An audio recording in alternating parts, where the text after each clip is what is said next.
The mist hung low over the rolling hills of Kentucky, twisting around the old plantation like a living thing. Every creak of the wooden floors, every whisper of wind through the trees seemed to carry a warning, as if the land itself remembered what had transpired there. At the heart of the estate, a young girl with eyes unlike anyone had ever seen moved silently, her gaze piercing and unblinking. Villagers called them the witch eyes, fearful that anyone caught in their stare would reveal secrets they had long buried. Some said she could see the truth in a person's soul, others whispered that her eyes were cursed, unnatural gifts that marked her as something more than human. Born into slavery, she learned quickly that survival required more than obedience. It required understanding, cunning, and a sharp sense of perception. While other children ran and played in the sun, she observed every glance, every whisper, every subtle shift in the adult's behavior. She noted who could be trusted, who sought advantage, and who would harm her without hesitation. By the time she could walk alone through the fields, her uncanny ability to read people had already begun to shape her reputation. Adults, once dismissive, now approached her with caution, unsure if they were dealing with a mere child or a spirit who could pierce their carefully hidden intentions. Even among the other slaves, she was both revered and feared. The older women whispered that she carried a power no one else could understand, a combination of instinct and something beyond natural comprehension. She moved through their quarters silently, eyes ever watchful, capturing the smallest details, the faintest signs of deception or betrayal. And though she spoke little, her presence demanded attention, as if the very air around her recognized her uniqueness. Many claimed they felt judged when she looked their way, their secrets exposed without a word spoken. Her life was one of quiet vigilance, marked by an ever-present awareness that danger could strike from any corner. Overseers, indifferent or cruel, could never predict the insight she carried in her gaze. Plantation visitors, wealthy and entitled, often found themselves uneasy in her presence, sensing a depth that unnerved them without understanding why. Even in moments of play or fleeting joy, there was an intensity to her eyes that seemed to measure everything, leaving no thought unexamined and no truth unrevealed. Legends of the witch eyes spread slowly beyond the plantation. Travelers and townspeople spoke in hushed tones about the girl whose gaze unnerved the boldest men, whose stare exposed lies and secrets that others labored to hide. They said that to meet her eyes was to feel a chill in your soul, a confrontation with a reality most feared to acknowledge. But she carried herself with quiet dignity, never seeking to terrify, only to observe and, when necessary, protect herself. In a world where power was often taken by force, her insight was her shield and her stare her silent weapon. By the time she reached adolescence, the stories had grown in both number and detail. Some swore they had seen her appear where no one expected, her gaze revealing truths that had long been hidden. Others whispered of her strange knowledge, numbing secrets no child should know, predicting actions and events with unsettling accuracy. Fear and fascination coexisted wherever she went, leaving a trail of unease among those who thought themselves clever or secure. And yet, despite the fear, there was an undeniable awe. People sensed that she was extraordinary, that the power within her eyes was not to be underestimated or challenged. Even the plantation owners began to take note, cautiously curious about the child who seemed to hold dominion over perception itself. She was no ordinary slave, her gaze unsettled them, her silence commanded attention, and her intuition revealed truths they wished remained hidden. Slowly, they learned to respect her, if not fully understand her. And as the years passed, the girl with the witch eyes became not only a legend whispered in fear but a silent sentinel, whose eyes could see through lies, uncover motives, and hold the power of judgment over all who dared cross her path. As she grew older, the girl's reputation spread beyond the confines of the plantation. People spoke of her with a mixture of fear and fascination, dubbing her the Witch Eyes, a name that clung to her like a shadow. Her eyes, dark and unnaturally deep, seemed to penetrate the hearts of those who met her gaze. It wasn't merely that she could read people, it was that she could see into the very essence of them, exposing truths they wished to keep hidden. Those who attempted deceit or concealment around her often found their schemes unraveling in subtle, uncanny ways, leaving them shaken and unsure if it was luck, coincidence, or something more sinister. The girl, however, had long learned to mask her abilities. She spoke little of what she saw, rarely revealed the thoughts of others unless it served her survival, and moved through the world with the quiet awareness of someone who understood danger intimately. She watched as adults manipulated and deceived each other, learning the power structures, the grudges, the rivalries that dictated life on the plantation. And yet, she observed not just the cruelty and injustice but the moments of kindness and courage, storing them away in her mind as subtle clues to human nature. Her perception became a weapon, a shield, and a compass guiding her through a world designed to strip her of autonomy. It was during these years that the first truly inexplicable events began to occur.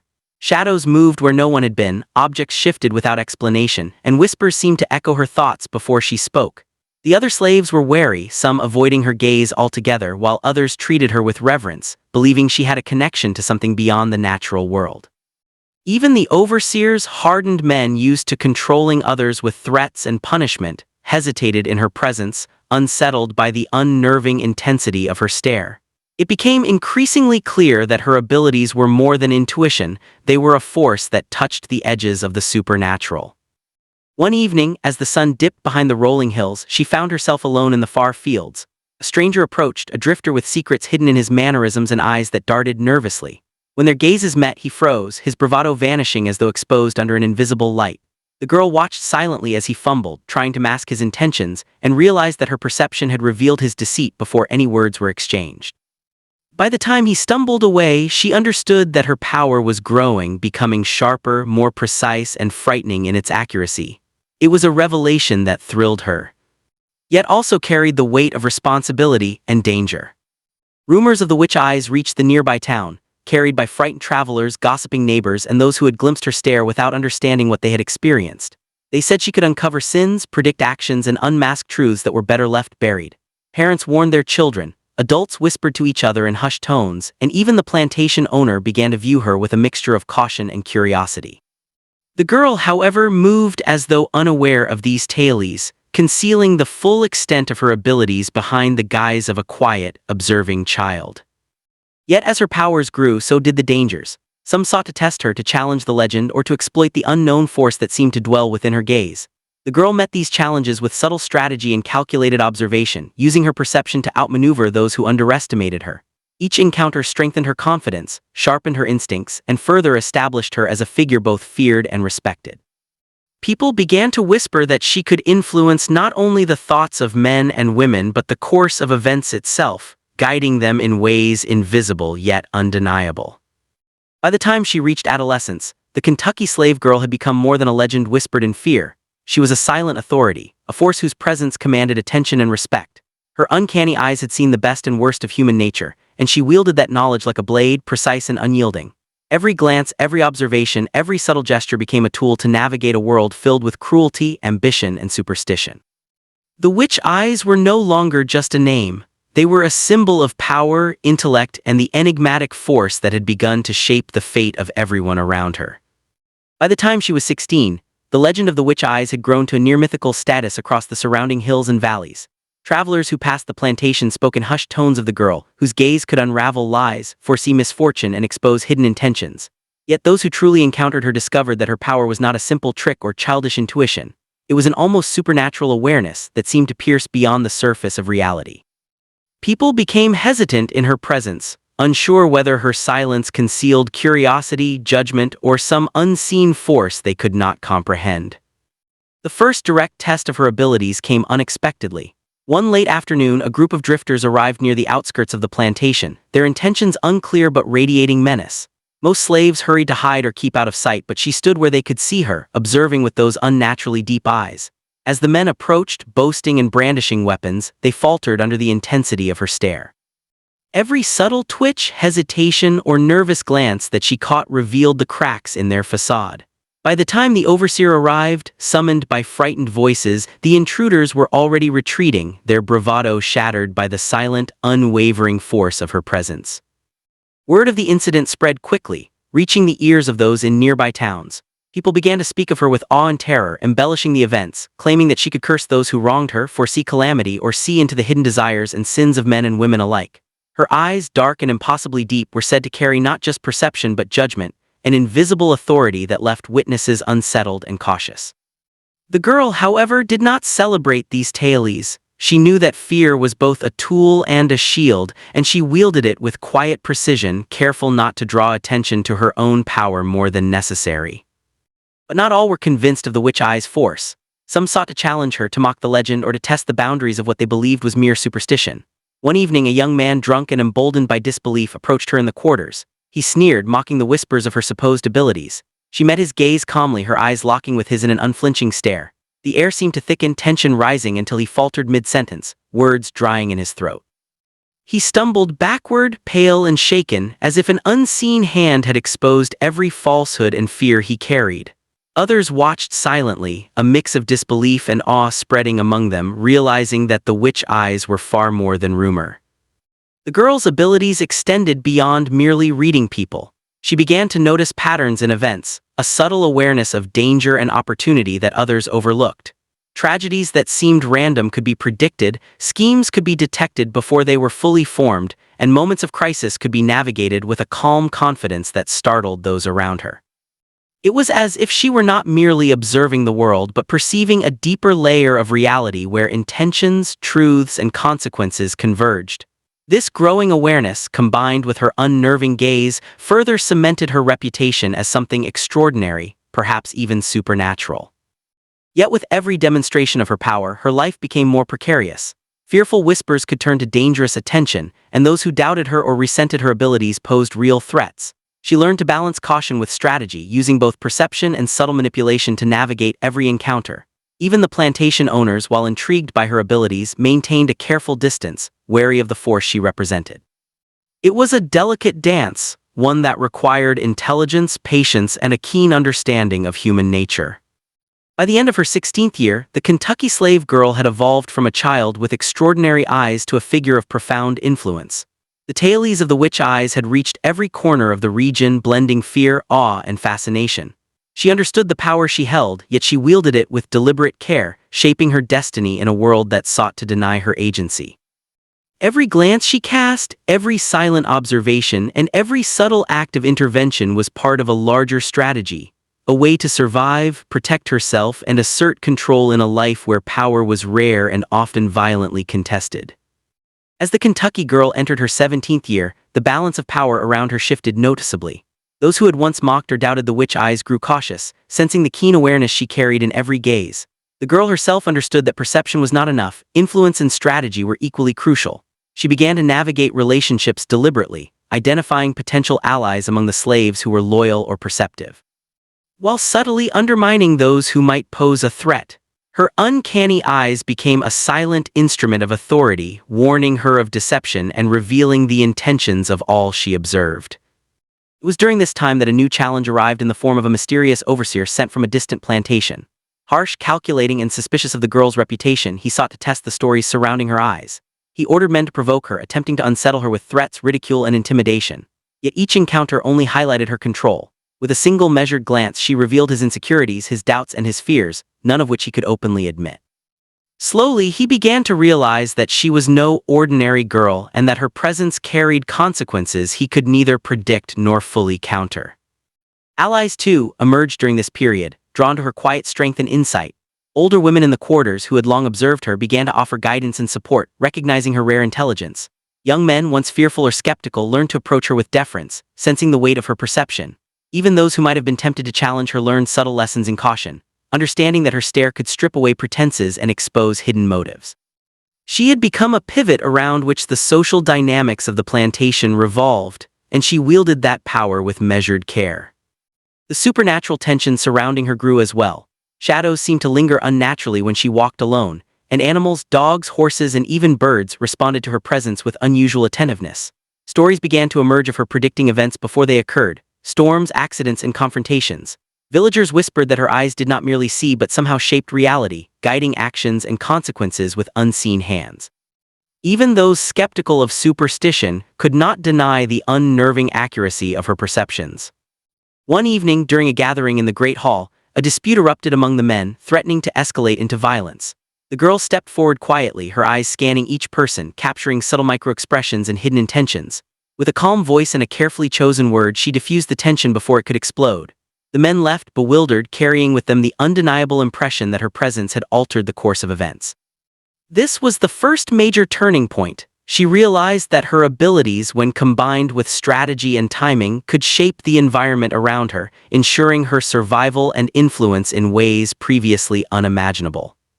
From that point on, she began to act with deliberate foresight. Every conversation, every glance, every subtle interaction was measured to protect herself, advance her position, and reinforce her growing legend. She understood the dangers of fear and fascination, and she wielded both like tools. Her supernatural insight, coupled with intelligence and patience, allowed her to navigate a world filled with oppression, suspicion, and potential violence. The witch eyes were no longer merely a rumor, they were a tangible force that demanded recognition and respect. By the close of her 17th year, the Kentucky slave girl had transformed. No longer a passive observer, she had become an active architect of her destiny, shaping the world around her with keen perception and strategic intelligence. Allies, enemies, and even neutral observers moved with caution in her orbit, aware that every glance could reveal truth, every silence could conceal judgment, and every interaction could shift the balance of power. The first major turning point had been reached, marking the emergence of a figure whose legend would not merely endure but expand, leaving a lasting imprint on all who crossed her path. As the Kentucky girl entered her 18th year, her reputation as the Witch Eyes reached a level that few dared to challenge. The plantation itself seemed to bend subtly to her influence. The slaves moved with cautious respect, the overseers treaded lightly, and even the master of the estate began to notice her uncanny intuition. She had learned to use her perception not only for survival, but as a means to subtly shape the world around her. Every action was calculated, every glance intentional, and every silence weighed with unspoken understanding. The once feared girl had become a quiet authority, feared, respected, and curiously admired. It was during this period that more dangerous outsiders began to take interest. Traders, opportunists, and drifters came to test the stories surrounding her, seeking profit, control, or simply the thrill of challenging what they considered superstition. Yet each attempt to manipulate or intimidate her ended in failure, often without her speaking a word. Her gaze alone was enough to reveal their motives, weaknesses, and secrets, leaving them disoriented and wary. One man, bold enough to mock the legend openly, left the plantation shaken and pale after meeting her stare. The truth she perceived had left him trembling with a mixture of fear and awe. Despite her growing influence, she remained aware of the precariousness of her position. Slavery was a system designed to strip her of power, and danger lurked in every corner. Yet she navigated it with calculated precision, building alliances where she could, undermining threats subtly, and ensuring that no one could act without her knowledge. Her uncanny perception became a shield, protecting her from both physical and social harm, while her intelligence turned the fears of others into tools she could manipulate for her benefit. The supernatural aura surrounding her intensified. Animals responded instinctively to her presence, dogs calmed, birds hushed, and even horses obeyed subtle gestures. Villagers whispered that she could foresee events before they occurred, predicting storms, accidents, and misdeeds with eerie accuracy. Some claimed that her eyes could peer into the very soul, revealing secrets that no one wished to expose. These stories, part truth and part exaggeration, only served to amplify her influence, cementing the legend of the Witch Eyes as both feared and respected by all who encountered her. One fateful evening, a fire broke out near the edge of the plantation. Panic spread as flames consumed the dry fields, and the enslaved workers scrambled to save their belongings.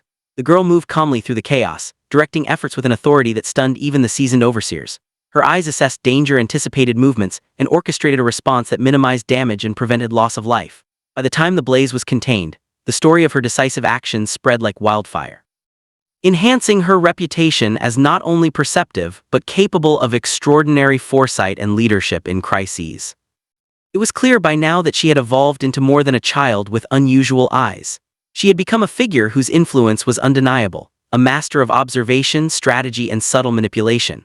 Those who had doubted or challenged her learned, often too late, that her gaze could reveal intentions, her insight could preempt actions, and her calm authority could turn chaos into order.